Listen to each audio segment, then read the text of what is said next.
ಅಡುಗೆ ಕಾಂಟ್ರಾಕ್ಟರ್ ಪುತ್ರನ ಸಾವಿಗೆ ಕಾರಣ ಈಗ ಬಯಲಾಗಿದೆ. ಶಿವಮೊಗ್ಗದ ಶರಾವತಿ ನಗರದ ಚಾನಲೇರಿ ಮೇಲೆ ಅಪಘಾತ ಸಂಭವಿಸಿತ್ತು.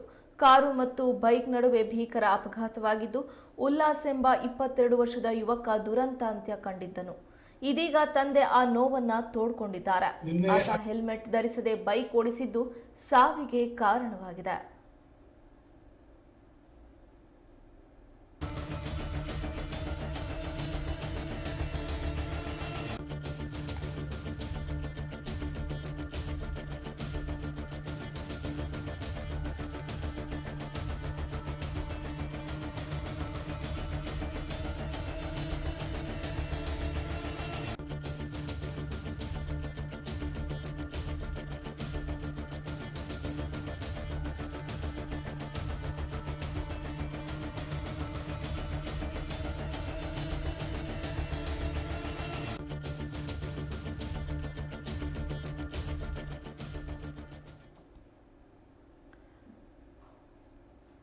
ನಿನ್ನೆ ಶಿವಮೊಗ್ಗದ ಚಾನಲೇರಿ ರಸ್ತೆಯಲ್ಲಿ ಬೈಕ್ ಮತ್ತು ಕಾರಿನ ನಡುವೆ ಭೀಕರ ರಸ್ತೆ ಅಪಘಾತ ಸಂಭವಿಸಿತ್ತು.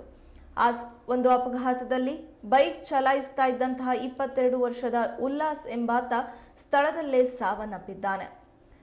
ಆತ ಅಡಿಗೆ ಕಾಂಟ್ರಾಕ್ಟರ್ನ ಪುತ್ರನಾಗಿದ್ದು, ಅವನ ಸಾವಿಗೆ ಕಾರಣ ಏನು ಅನ್ನೋದು ಈಗ ಬಯಲಾಗಿದೆ. ಆತ ಹೆಲ್ಮೆಟ್ ಧರಿಸದೆ ಬೈಕ್ ಅನ್ನ ಚಲಾಯಿಸ್ತಾ ಇದ್ದಂತಹದ್ದೇ ಬಹು ಮುಖ್ಯ ಕಾರಣ ಆತನ ಸಾವಿಗೆ ಕಾರಣವಾಗಿದೆ ಅನ್ನುವಂತಹದ್ದು ಅವರ ತಂದೆಯ ಅಳಲಾಗಿದೆ.